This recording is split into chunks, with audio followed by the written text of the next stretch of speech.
Hey, MotoAmerica fans, this is Jake Gagne. Thanks for watching. Subscribe to the MotoAmerica YouTube channel for more coverage, and like, comment. Let's go.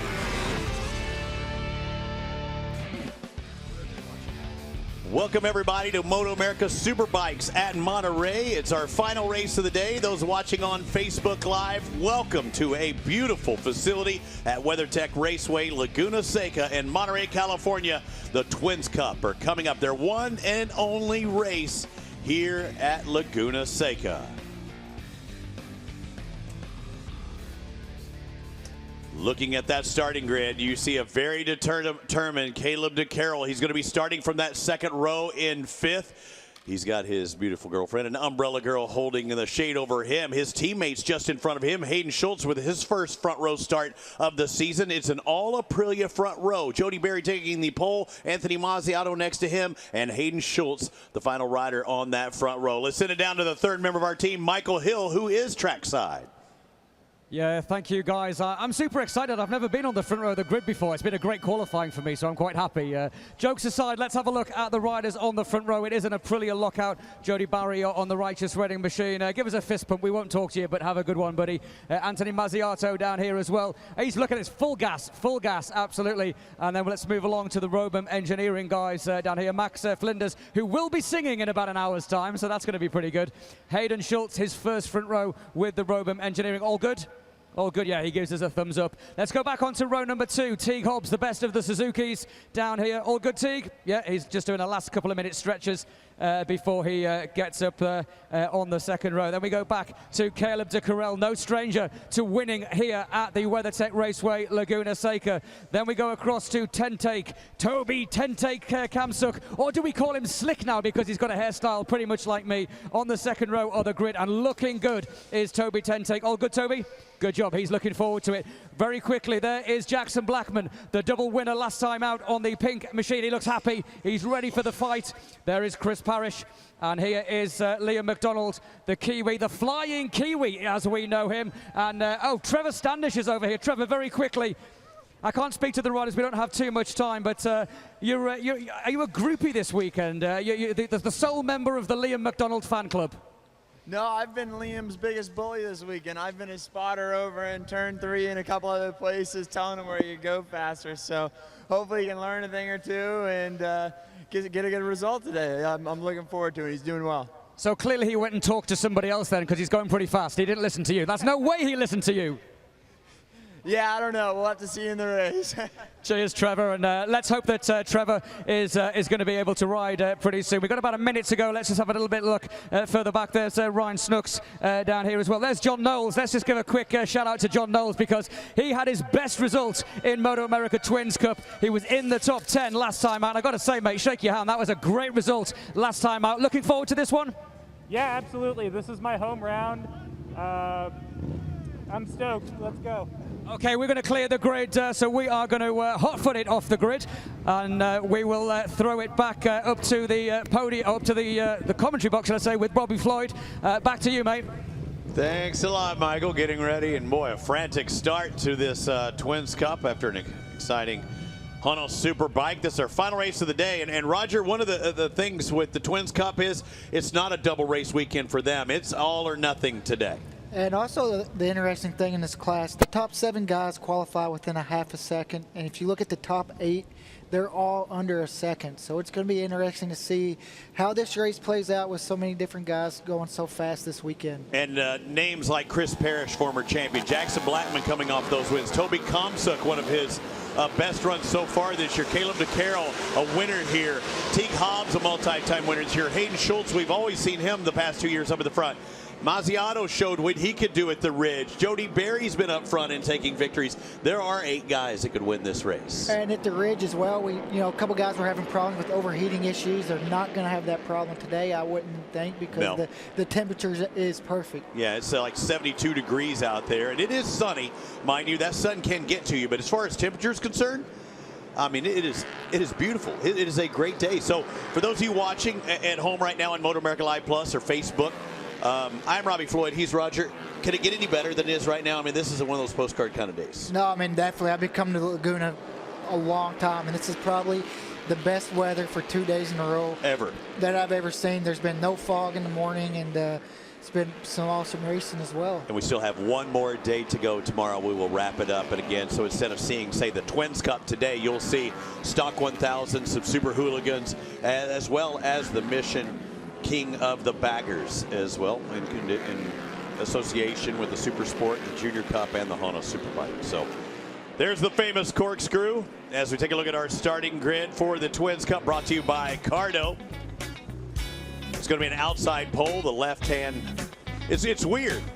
Turn 2 is actually the left-hander. We generally start on the left hand on the pole position. If you're turning left, you start from the outside, but really turn 1 is a right-hander, just a right-hand key. We look at the second page. Teague Hobbs, a guy that's been trying to dial that bike in, and a race winner this year. He could be on there in front. Chris Parrish going back and forth between Tennessee and here. He's still within that 1 second. Jackson Blackman, another rider to look for. I think Blackman's kind of the one that's kind of hidden back there in 7. 7 doesn't seem to show his potential of what he can do. Definitely. I mean, just because he's been so fast the last couple races, it just looks like he didn't get that one really fast lap in qualifying that some of the other guys did. And Jackson Blackman coming off of 2 race victories at the Ridge. The last 2 rounds. Let's find out. It's going to come down to a start. One thing with Jody Berry, he thought he was having clutch issues yesterday. It wasn't a clutch. It seemed to be something with the throttle. I thought he had it fixed, but after talking to him in qualifying, I don't think he had it fixed. Let's figure it out.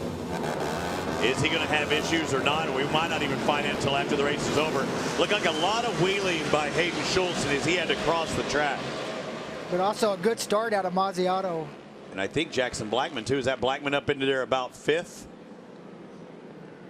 Toby did not get a very good start. He fell all the way back to 6 or 7. Yeah, Toby Comstock not with the best run there, but you're seeing Anthony Mazziotto up near the front. Several Aprilias, and we've talked several times, when it gets hot, they get even hotter.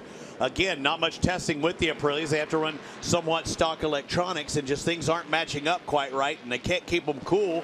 It affects the engine, but it affects the exhaust too. They've been even burning up some of the exhaust and the exhaust packing in that, and that makes it even worse for the Aprilias.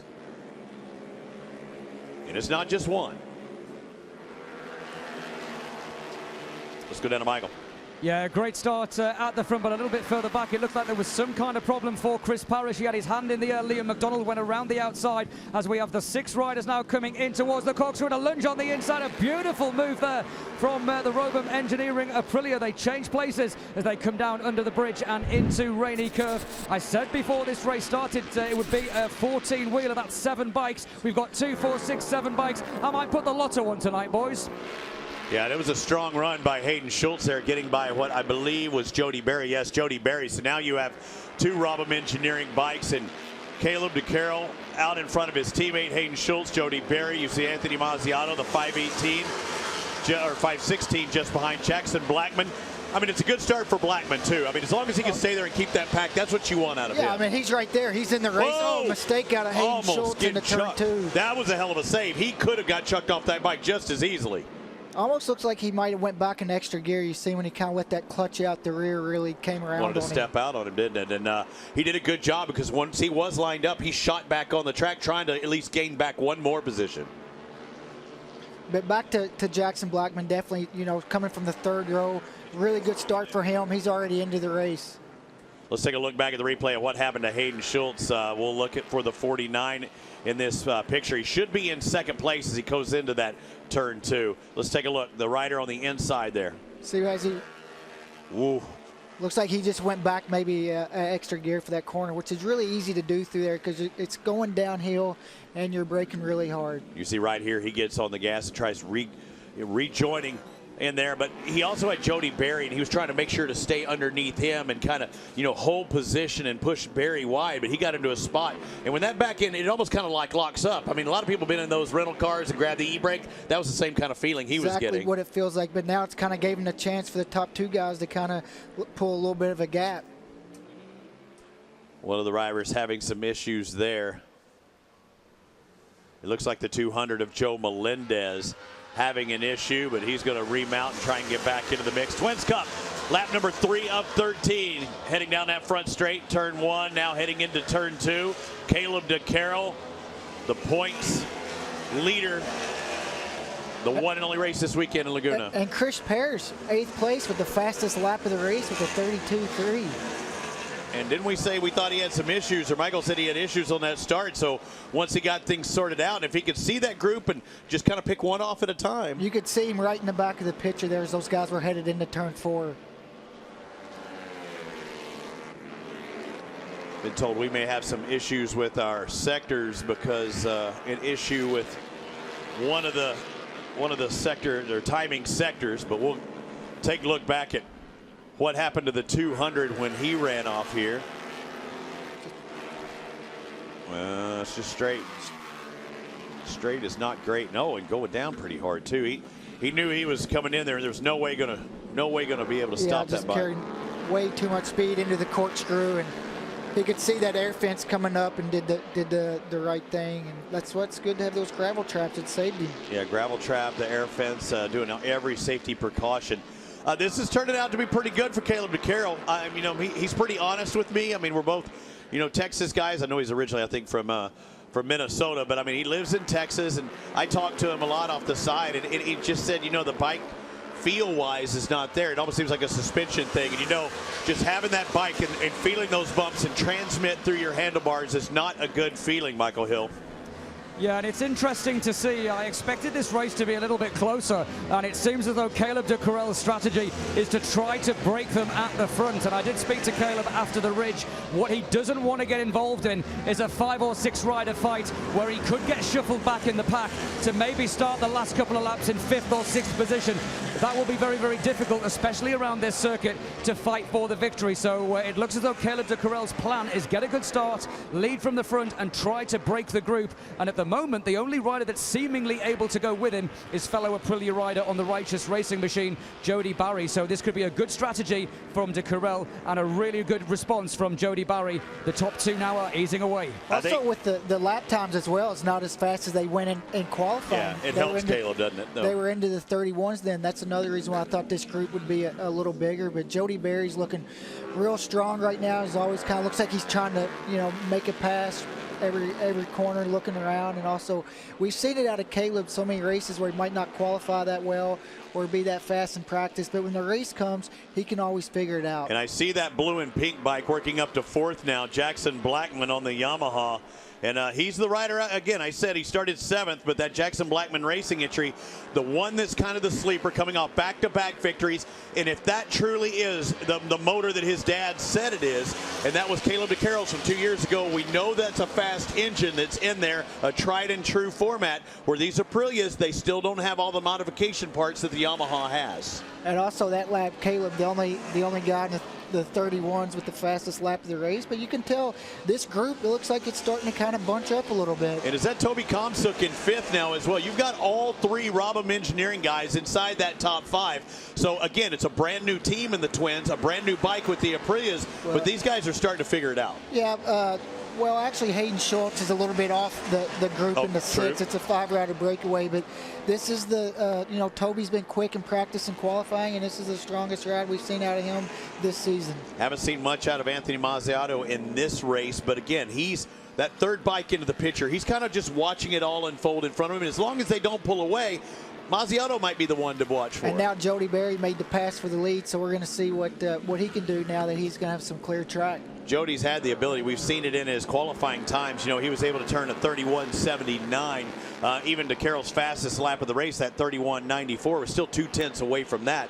Now, if anybody could run away, I would think it would probably be Barry, because he's been consistently fast. He's been consistently fast all weekend. I mean, he's fastest in yesterday's qualifying as well, so definitely he does have the pace to get away, and we've seen it in you know, all the practices and stuff, just how many laps in a row that he can put in at the race pace. But Caleb's going to try to fight right back and not let him get away. Well, you saw Barry's Righteous Racing Aprilia just bucking him, and it looks like Mazziotto's going to get a run too. Will Mazziotto go from 3rd to 1st? It looks like that is the case. Can he get it shut it down? That's the next question. And also, Jackson Blackman's right onto that group now. His last lap was a 31.6, and that's the fastest lap of anyone. Like I was saying a couple of laps ago, it looks like this group is starting to really bunch up.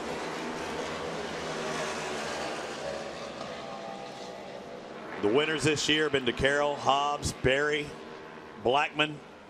4 different winners. Will we see Toby Komsuk, the 27, the 5th rider in the picture, get his first MotoAmerica victory? He's still hanging on. It's going to be a 5-rider battle to the end, at least. You see that was Hayden Schultz and Chris Parrish. Parrish still hanging on as well.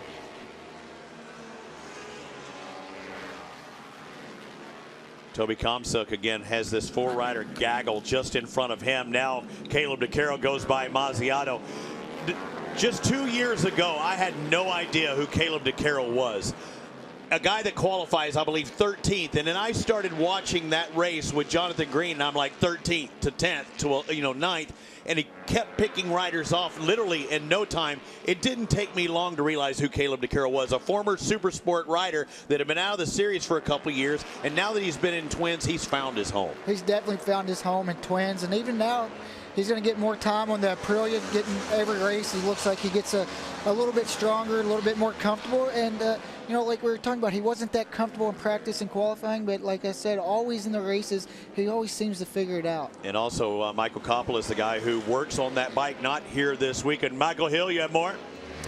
Yeah, interesting to see that when Jody Barry took the lead, I know you guys are watching the same pictures that I'm watching, the pace actually slowed down, and that's allowed the top 5 now to regroup. It's given Jackson Blackman and Toby Komsuk, who I am super impressed with. He's finally got his head around riding this Robin Aprilia. We've now got a 10-wheeler at the front, and I believe that what we're going to see in the next lap or two will be one of the fastest laps from Caleb Decaro. He saw the pace drop. He's had a little look over his shoulder as they came over the start and finish, and he saw a huge gaggle behind him.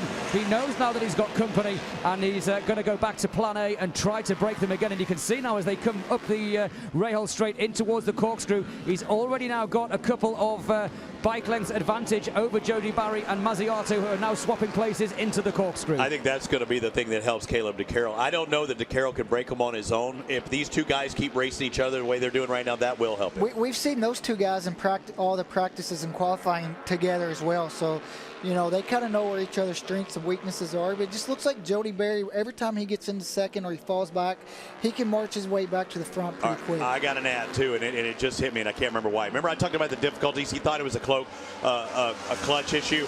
He said he was still having it, and I think it's on left-hand leans.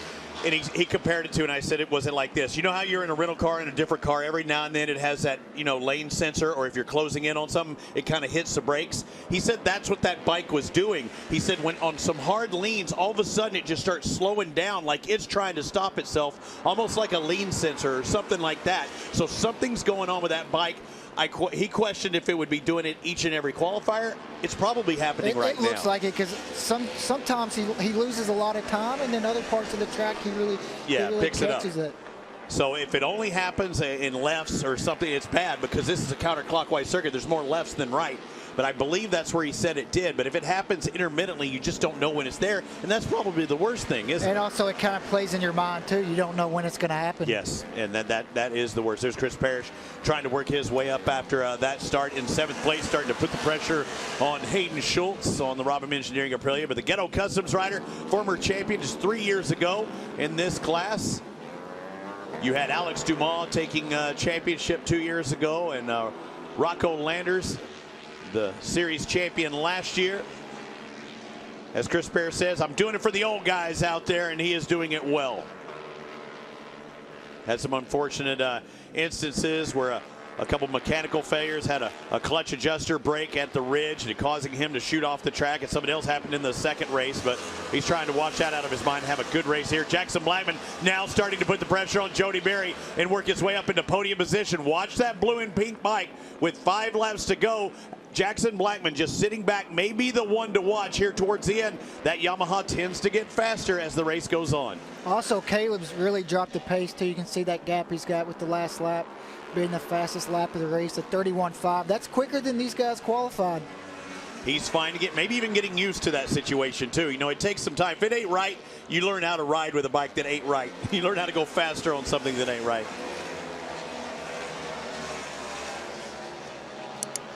Another thing with Jackson Blackman, he told me, and his dad told me, that new R7 is coming out. And I'm not sure if they'll have it ready by Brainerd, but a brand new bike for this class. He says it should be homologated, but you throw another bike in the mix, if they can get that right, that might put even more pressure on the Aprilias, Michael. Yeah, no, it's interesting to see that Yamaha have brought out a new bike as Aprilia have, but I know me and Roger talked about it in qualifying earlier. Jackson Blackman on the Yamaha has already proven that he can win on that bike. For me, it's a massive risk to come out in the middle of the season to try to debut with the new R7. I know the bike has been homologated in terms of units produced, but I don't believe it's gone through the balancing rules in terms of all of that kind of shebang that it needs to do before it can actually race. So I doubt we'll see it at Brainerd. Whether we see it before the end of the year, I personally think that will depend on how Jackson Blackman is faring in the championship. He's only 3 points behind in terms of the overall championship lead. That could cost him the championship. If he does run the R7 and it's not developed or the balancing goes the wrong way, it could cost him the championship. So for me, it would be a brave decision for Jackson Blackman to bring out the R7 before next season. But that's just my opinion. One thing, Roger, about that bike, and I think it's a little more race inspired, and you know, the transmission might be a little better, the geometry might be a little better. On that side, it might be better for him, but that motor program, I think, is very similar to the engine that they have in the Yamahas now. So engine-wise, I don't think it'd be much of a difference. Yeah, it would be a lot of unknown just to show up and have no seat time when you're on a bike now that he's winning races. And look at Chris Parrish now. Ooh, giddy up for the old man diving underneath Hayden Schultz, and the old dude doing it. The 128 moving up one spot now to 6. Can he keep plucking them off with 4 laps to go? He was actually the fastest guy on the track that last lap. Hayden Schultz battling back going up that hill as well. And again, that Aprilia new platform, that Suzuki's been around for a while. Hey, goes to the inside, but not able to do it there. Smart move on both their parts. Parrish felt it, and he had to adjust. Yeah, he let off the brakes and kind of leaned on him a little bit, was not going to give up the spot. Have not seen the Schultz family this year at the races, and they've been dealing all, you know, the Robin team all on their own. I don't know, his dad, Dale. His sister's actually, I saw her at the Olympic qualifiers on NBC earlier this year trying to make it to the Olympics in Tokyo. Didn't go her way, but she's quite a talented athlete herself. As they're working through lapped riders right now, Chris Parrish does move up to 6th spot officially after that lap. Schultz is in 7th. Teague Hobbs not having his best run back in 8th. No, not at all, especially, you know, he was expecting to have a really good race, but, you know, he's just kind of struggling a little bit here. And, you know, actually the last couple races he's struggled a little bit, so I'm not sure what the issues have been. He was so strong early in the season. Looks like these 4 guys are going to be the ones that do it. Kind of a little separation, about a half a second between 1, 2, 3, and 4. Toby Comstock dropping off just a little bit, but you have Jackson Blackman, the final rider in that quartet there. Let's just see what he can do towards the end. He's been watching these guys the entire race. Caleb's been out in front, and I know Michael said that Caleb was hoping that he could check out. He is not checking out. Anthony Mazziotto, he wasn't even supposed to be here, right? I mean, this is supposed to be Max Toth's race, but after Max Toth was injured in the Junior Cup race at the Ridge, they went back with Anthony Mazziotto, and he's showing once again how fast he can ride that Aprilia. Showing really good how fast he is. You know, was out of the series for a while, showed up at Washington really quick, so it was a no-brainer, you know, when the rider Max couldn't come to race this weekend to put him back, you know, back on the bike. And with 2 laps to go, he's right there. And also look at Jody Berry. Jody Berry in there tight, and remember it was Berry that was constantly up there near the front all season long, and taking a victory back at Virginia International Raceway. Berry can win one here. Mazziotto looking for a win in the Twins Cup. He finished 2nd in the last race to Jackson Blackman, who sits 4th. The blue and pink bike, a little bit of a buck there from Berry. Mazziotto starting to put it out now. With 2 laps to go, he knows it's now or never. He made a little bit of a mistake in the 2 and ran wide, but you can see how hard he's pushing now. He sees that Caleb knows there's only 2 laps to go, and he's going to try to break this pack. These are 2 riders that did ride Super Sport before. They haven't always lived in the Twins range. They've been on faster bikes, and they are both excellent riders. This is going to get good all the way to the very end, and Berry may be able to capitalize on them actually battling with each other so hard. And also, I see a couple lappers in front of these guys, too, so they could come into play as well. Watch out for the guys in front when there are lappers. They've been doing very well here, showing the blue flag, signifying, hey, there's a race going on and you're not in it. And the best place to catch him's on that front row. But watch him coming into the corkscrew. Look how close Jody Berry is. Look at Anthony Mazziotto. But it's Caleb Decaro going down one more time. Only about a lap and a quarter left. And diving to the insides, Mazziotto. It's going to give Berry a good run going down the hill. But it's still Decaro leading this thing.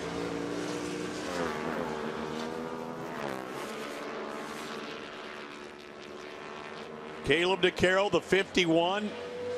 On the Robin Engineering Aprilia, being followed by Anthony Mazziotto on the Veloci Racing Aprilia. Another Aprilia, the Righteous Racing entry. There's that blue flag waving, but also a white. And that doesn't mean surrender. That means you've got one more lap to go. And a great opportunity right there for Caleb. It was a perfect spot to catch him. Perfect spot for that lapper, but also there's a group of 2 in front of these guys too, and I think they're going to catch him before the end of the lap. And that just doesn't make it an individual. That makes it a wall. They've really got to be paying attention. Remember, these guys are racing for their lives too.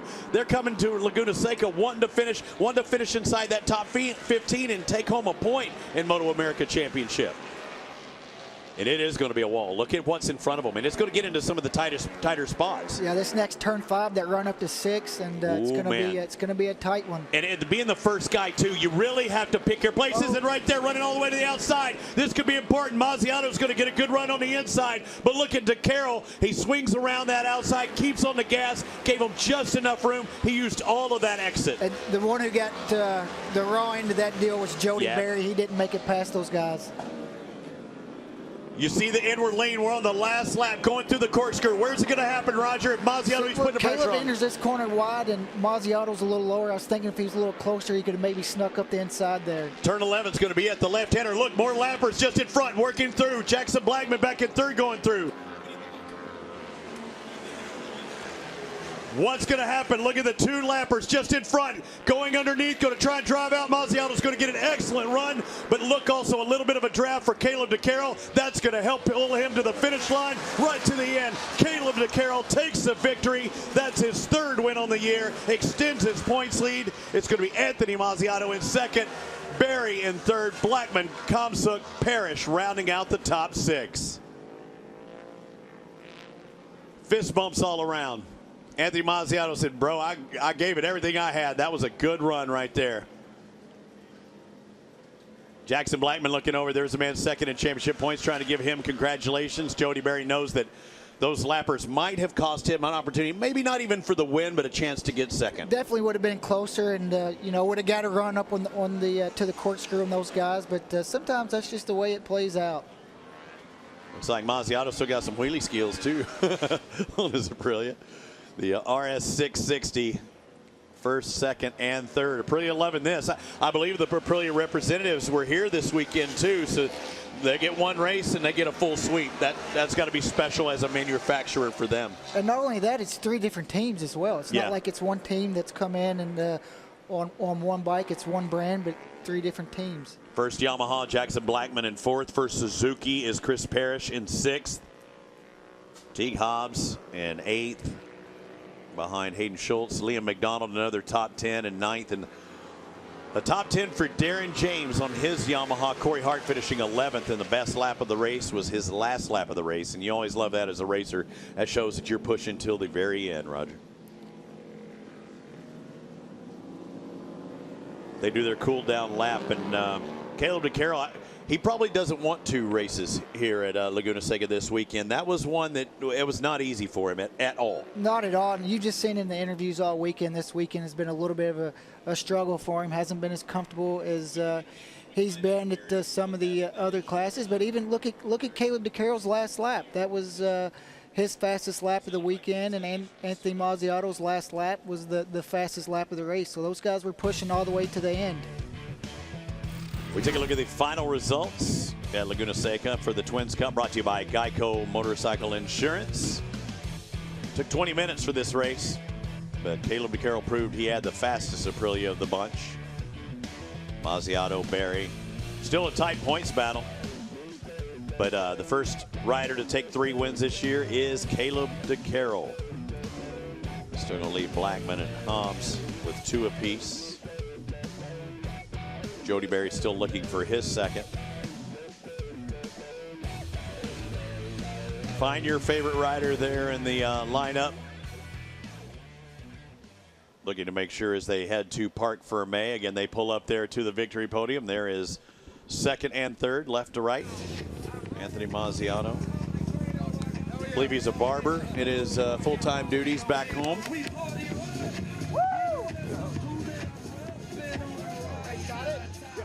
Well, Robin Engineering taking their third victory of the season on their Aprilia, and Mike Coppola is probably watching from at home or wherever he is going, that's my boy. I told you, 1-833 CJ knows. He knows how to pick winners, and the winner today is Caleb Decaro. Also, it's going to be a good points haul for Caleb as well, getting the lead, and Jackson Blackman getting fourth. Right. Well, the rider that was Anthony Mazziotto, the non-full-timer, putting him in between. You talked about how that could be the big point swing. And you're exactly right. Jody Berry, a strong run. Those floral shirts, man, they're not one to miss in the paddock. Every day's Aloha Friday for Jody Berry and crew. There's Carl Price, his team manager. Hope to be soon Twins Cup rider once again. He's got the shades on. CJ knows a winner, and that winner is Caleb Decaro. Let's go down to Michael.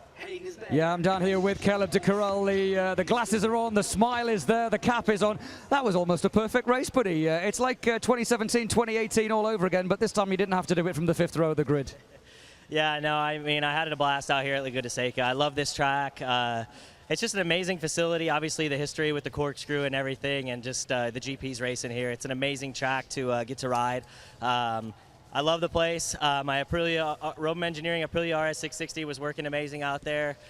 Just put my head down right away and pushed as hard as I could to make it happen. I knew we needed to start winning some races and start clicking off some points in this championship. So had to step up to the plate and make it happen. So overall, I just got to give a huge thank you to my whole Robin Engineering crew. The guys have been working so hard, and the last win was at Road Atlanta. So to get the win for the guys after all their hard work is a super big help for us. Hopefully it'll bring the motivation level for the next one, and we can just keep the ball rolling. So got to give a huge thank you to all my sponsors out there. 1833 CJ knows, Bitcoin Bandit, Von Lewis Music Group, Bob Cycle Supply, everybody who supports the team. Thank you guys so much. I got to give a huge thank you to my amazing girlfriend Marissa. She works so hard at the practice track doing lap times and checking the tire temps and all that. I mean, she does a ton of work for me, so thank you. Thank you to everybody here from Aprilia Americas, and grazie mille to Aprilia Italy for the amazing platform. I'm super excited, and Forza Aprilia. Wait, un poco parlare un pozzo italiano. See, no, I don't know, but I try. He tries. Back to you. I don't know Italian, but I do know he's happy. Anthony Mazziotto going to finish in second behind that 51 of Caleb Decaro, making that Aprilia sweep and another strong run. And it's good to see him here when we didn't think he would be here just a few short weeks ago, Michael. Yeah, I'm down here with Anthony Mazziotto. Again, another rider, all smiles and super happy with that one. Looks as though the lap has maybe cost you a shot at a lunge. Were you thinking about that? Tell us about that last lap. Yeah, I just got held up a little bit going into six, and it gave Caleb just a little bit of a gap on me, and just made me have to work that much harder to reel back in. But just like Jackson was at the Ridge, this guy was riding really excellent. So I was giving it all I had out there, and hats off to him. He definitely made that thing work, and definitely earned that one. Definitely had to make him work for it. But I can't thank the Veloce team for having me on again. This is awesome. I love being around the paddock, and I hope I can stick around and do a few more races. Dripping Wet, AGV, Dianese for sending a whole bunch of stuff out for me. My crew, Chris, everybody getting this bike dialed in, and dang, we were riding that thing pretty fast. So, good job. Back to you guys in the booth. Riding it really fast in back-to-back second places for the Veloce team and Anthony Mazziotto. Again, this was a fill-in ride, and he's making the most of his opportunities, taking second place not only at the Ridge in race 2, but here at the only race at Laguna. Back to Michael in third place, Jody Berry. Yeah, down here with Jody Barry, and it's difficult to know whether he's a little bit happy or a little bit frustrated. No, there's the smile. That's what we want to see. Jody, tell us about the race. It looks like when you got into the lead, the pace dropped a little bit. Were you having some kind of problem? Just talk us about that. It's just me. I get in the lead, I make a mistake. That's racing, but it was a great race out there. It's hot as heck. Caleb rode great. Anthony rode great. My plan got a little screwed up by some lappers that I got caught behind, but that's racing. That's my bad there. I'd like to thank Righteous Racing, Rayburn and Bison and Aprilia and and Arai helmets, K-Tech suspension. Yeah, thank you guys. Cheers, mate. I'm just laughing because the team are actually pointing at all of the sponsors. That's the funniest thing I've ever seen. Back to you boys in the booth. Yeah, looking cool with those razor blades as well. But number one is Caleb Decaro. But also number one in this race for twins was Aprilia. Aprilia sweep on that podium. As we take a look at the points, brought to you by VP Racing Fuels. It is Caleb Decaro now with a 15-point advantage.